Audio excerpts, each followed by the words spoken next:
हरियाणा सरकार के खाद्य एवं आपूर्ति विभाग के एडिशनल चीफ सेक्रेटरी पी के दास जी हमारे साथ मौजूद हैं, इनसे बातचीत करेंगे।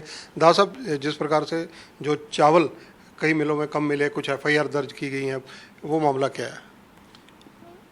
जुलाई 30 तक सारे चावल हमें एफसीआई को हवाले कर देना चाहिए था, लेकिन उस समय हमें पता चला कि कुछ मिलें हैं जिनका अभी चावल की पूरी सप्लाई नहीं हो पाई है।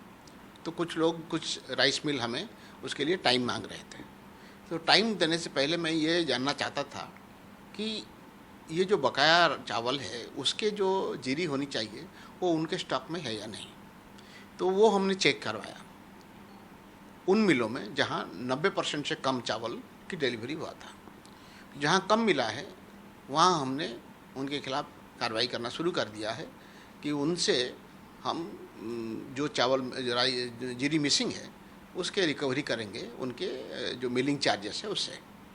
और करनाल में 2 ऐसे मिल मिले थे जिनके पास हमें दूसरे राज्यों से पीडीएस के लाया हुआ चावल मिला था, यानी हमारे जो जीरी दिए थे हमने उस जीरी से चावल बना के देने के बजाय दूसरे राज्यों से चावल ला के देने की कोशिश कर रहे थे। उस एवज में उन दोनों मिल के खिलाफ एफआईआर दर्ज हुआ है और उनसे रिकवरी का प्रोसीडिंग भी स्टार्ट कर दिया गया है। सर, हरियाणा में कुरुक्षेत्र और कैथल में भी ऐसी खबरें आ रही हैं कि कुछ एफआईआर दर्ज हुई हैं।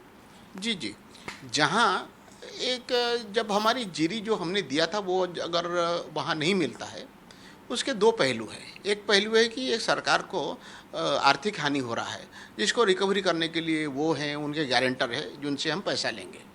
दूसरा है कि सरकार का चीज़ अगर वो खुर्द-बुर्द कर देते हैं उसको चोरी या फ्रॉड माना जाएगा, इसीलिए उनके खिलाफ पर्चा दर्ज किया जाएगा।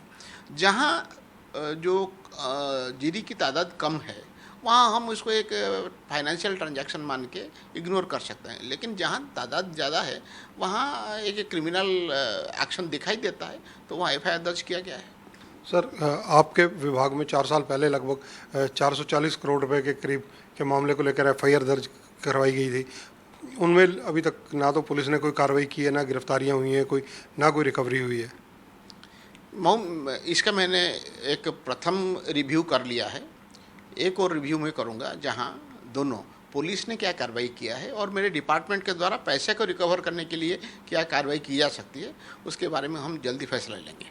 सर, इस प्रकार की पुनरावृत्ति पुनः ना हो, आने वाले समय में ना हो, उसके लिए क्या कदम विभाग उठाने जा रहा है? जहाँ तक पिछली जीरी सीज़न है जिसका अभी चावल लिया जा रहा है, या तो हम चावल ले रहे हैं या जीरी के एवज़ में पैसे वापस ले रहे हैं। तो मुझे उम्मीद है अगस्त 31 को जब ये जीरी के सारे चावल हम ले लिए होंगे, उस समय या तो हमने चावल ले लिए होंगे या पैसे ले लिए होंगे। इस सीज़न से आगे हम इस तरीके से एरियर नहीं छोड़ेंगे। सर, जैसे हरियाणा के अंदर कॉन्फेड या दूसरे पहले स्टोर चलते थे, क्या फूड सप्लाई भी इस लाइन पर कुछ सोच रहा है कि इस तरह के जनरल स्टोर्स वगैरह कुछ डेवलप किए जाएँ ताकि बेरोजगारों को रोजगार भी मिल सके और लोगों को एक ही दुकान पर ज़्यादा सामान मिल सके? हाफेड की तरफ से ऐसे कल्पना किया गया है और वो काम ऑलरेडी शुरू हो गया है। तो वो शहर में भी और गांव में भी ऐसे किराना या मल्टीपर्पज़ स्टोर खोलने जा रहे हैं। जहाँ तक फूड एंड सप्लाई डिपार्टमेंट है, हमारे ऑलरेडी 9000 से ज़्यादा स्टोर हैं जहाँ हम पीडीएस के सामान देते हैं। हमारी सोच ये है कि इन स्टोर में धीरे धीरे वो स्टोर चलाने वाले लोगों के साथ सलाह करके हम नॉन पीडीएस आइटम देना शुरू करेंगे। इसी कड़ी में हमने पिछले 3 महीने से नमक देना शुरू किया है, आयोडाइज नमक, और हम नमक उनको लगभग 6 रुपये 6.5 रुपये में दे रहे हैं, जबकि वही नमक बाज़ार में 12 रुपये में मिलता है। तो हमारा कोशिश ये होगा ग्रामीण क्षेत्र में जिन चीज़ों के लिए मांग है, लोग आम जिंदगी में जिन चीज़ों को खरीदते हैं जिसमें बहुत ज़्यादा पैसे की लागत ना हो और हम उसको कम पैसे में प्रोक्योर करके सप्लाई कर सकते हैं, ऐसे नॉन पीडीएस आइटम की सप्लाई धीरे धीरे हम पीडीएस स्टोर से करने लगेंगे, ताकि हमारे जो पीडीएस स्टोर चलाते हैं उन लोगों को हमारे कमीशन के अलावा और भी कुछ इनकम हो पाए और लोगों की ज़रूरत, क्योंकि वहाँ लोग आते ही आते हैं, तो इसलिए लोगों की ज़रूरत के सामान भी वहाँ मिलने लगेगा। ऐसा प्लान हमारा है। सर, मंडियों में जो कमीशन एजेंटों को कमीशन देने की प्रक्रिया है वो कब तक सहजता से शुरू हो सकती है? रबी 2020 का अभी जो गेहूँ, सरसों और दूसरी चीज़ें हमने खरीदे हैं, इसके आड़त की पेमेंट अगले परसों अगले बृहस्पतिवार को हम शुरू करने जा रहे हैं।